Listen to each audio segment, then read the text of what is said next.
Judges chapter 9. Abimelech, son of Jerubbaal, went to his mother's brothers in Shechem and said to them and to all his mother's clan, "Ask all the citizens of Shechem, which is better for you, to have all 70 of Jerubbaal's sons rule over you, or just one man? Remember, I am your flesh and blood." When the brothers repeated all this to the citizens of Shechem, they were inclined to follow Abimelech, for they said, "He is related to us." They gave him 70 shekels of silver from the temple of Baal-berith, and Abimelech used it to hire reckless scoundrels who became his followers. He went to his father's home in Ophrah, and on one stone murdered his 70 brothers, the sons of Jerubbaal. But Jotham, the youngest son of Jerubbaal, escaped by hiding. Then all the citizens of Shechem and Beth Millo gathered beside the great tree at the pillar in Shechem to crown Abimelech king. When Jotham was told about this, he climbed up on the top of Mount Gerizim and shouted to them, "Listen to me, citizens of Shechem, so that God may listen to you." One day the trees went out to anoint a king for themselves. They said to the olive tree, "Be our king." But the olive tree answered, "Should I give up my oil, by which both gods and humans are honored, to hold sway over the trees?" Next, the trees said to the fig tree, "Come and be our king." But the fig tree replied, "Should I give up my fruit so good and sweet, to hold sway over the trees?" Then the trees said to the vine, "Come and be our king." But the vine answered, "Should I give up my wine, which cheers both gods and humans, to hold sway over the trees?" Finally, all the trees said to the thorn bush, "Come and be our king." The thorn bush said to the trees, "If you really want to anoint me king over you, come and take refuge in my shade. But if not, then let fire come out of the thorn bush and consume the cedars of Lebanon." Have you acted honorably and in good faith by making Abimelech king? Have you been fair to Jerubbaal and his family? Have you treated him as he deserves? Remember that my father fought for you and risked his life to rescue you from the hand of Midian.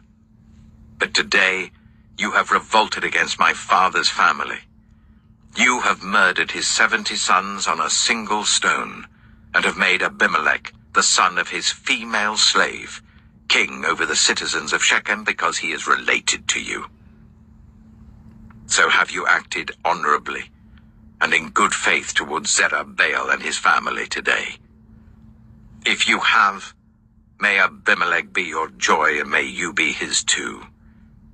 But if you have not, let fire come out from Abimelech and consume you, the citizens of Shechem and Beth Millo, and let fire come out from you, the citizens of Shechem and Beth Millo, and consume Abimelech. Then Jotham fled, escaping to Beer, and he lived there because he was afraid of his brother Abimelech.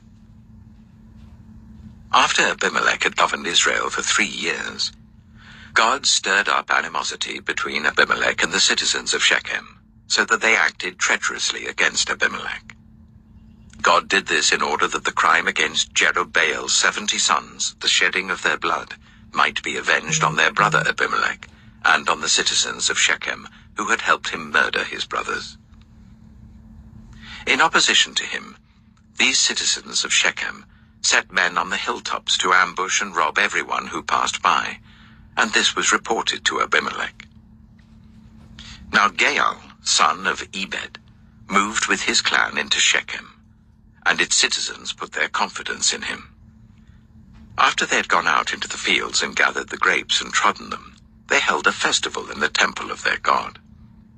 While they were eating and drinking, they cursed Abimelech. Then Gaal, son of Ebed, said, "Who is Abimelech, and why should we Shechemites be subject to him? Isn't he Jerubbaal's son, and isn't Zebul his deputy? Serve the family of Hamor, Shechem's father. Why should we serve Abimelech? If only this people were under my command, then I would get rid of him. I would say to Abimelech, call out your whole army. When Zebul, the governor of the city, heard what Gaal, son of Ebed, said, he was very angry. Under cover, he sent messengers to Abimelech, saying, Gaal, son of Ebed, and his clan have come to Shechem, and are stirring up the city against you. Now then, during the night, you and your men should come and lie in wait in the fields. In the morning at sunrise, advance against the city. When Gaal and his men come out against you, seize the opportunity to attack them. So Abimelech and all his troops set out by night and took up concealed positions near Shechem in 4 companies. Now Gaal, son of Ebed, had gone out and was standing at the entrance of the city gate, just as Abimelech and his troops came out from their hiding place. When Gaal saw them, he said to Zebul, Look, people are coming down from the tops of the mountains. Zebul replied, You mistake the shadows of the mountains for men. But Gaal spoke up again, Look, people are coming down from the central hill, and a company is coming from the direction of the diviner's tree. Then Zebul said to him, Where is your big talk now, you who said, Who is Abimelech that we should be subject to him? Aren't these the men you ridiculed? Go out and fight them. So Gaal led out the citizens of Shechem and fought Abimelech. Abimelech chased him all the way to the entrance of the gate, and many were killed as they fled. Then Abimelech stayed in Arumah, and Zebul drove Gaal and his clan out of Shechem. The next day the people of Shechem went out to the fields, and this was reported to Abimelech. So he took his men, divided them into 3 companies, and set an ambush in the fields. When he saw the people coming out of the city, he rose to attack them. Abimelech and the companies with him rushed forwards to a position at the entrance of the city gate. Then 2 companies attacked those in the fields and struck them down.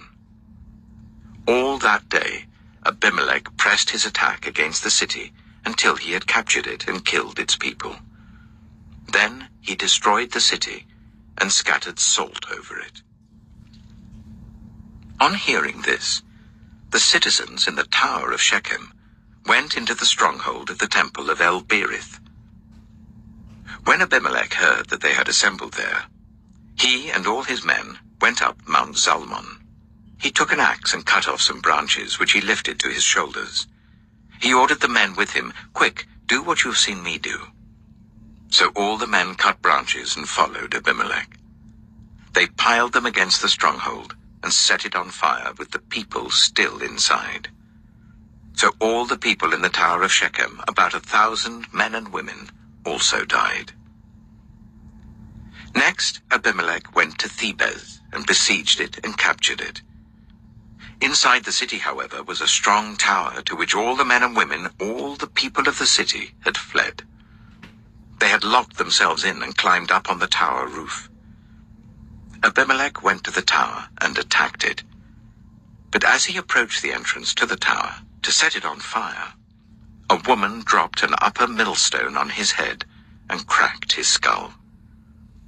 Hurriedly, he called to his armor-bearer, Draw your sword and kill me, so that they can't say a woman killed him. So his servant ran him through, and he died. When the Israelites saw that Abimelech was dead, they went home. Thus God repaid the wickedness that Abimelech had done to his father by murdering his 70 brothers. God also made the people of Shechem pay for all their wickedness. The curse of Jotham, son of Jerubbaal, came on them. Some time after this, Jesus crossed to the far shore of the Sea of Galilee, that is, the Sea of Tiberias, and a great crowd of people followed him because they saw the signs he had performed by healing those who were ill. Then Jesus went up on a mountainside and sat down with his disciples. The Jewish Passover festival was near. When Jesus looked up and saw a great crowd coming towards him, he said to Philip, Where shall we buy bread for these people to eat? He asked this only to test him, for he already had in mind what he was going to do. Philip answered him, "It would take more than half a year's wages to buy enough bread for each one to have a bite." Another of his disciples, Andrew, Simon Peter's brother, spoke up. "Here is a boy with 5 small barley loaves and 2 small fish. But how far will they go among so many?" Jesus said, "Make the people sit down." There was plenty of grass in that place, and they sat down. About 5,000 men were there. Jesus then took the loaves, gave thanks, and distributed to those who were seated as much as they wanted. He did the same with the fish. When they had all had enough to eat, he said to his disciples, "Gather the pieces that are left over, let nothing be wasted." So they gathered them and filled 12 baskets with the pieces of the 5 barley loaves left over by those who had eaten.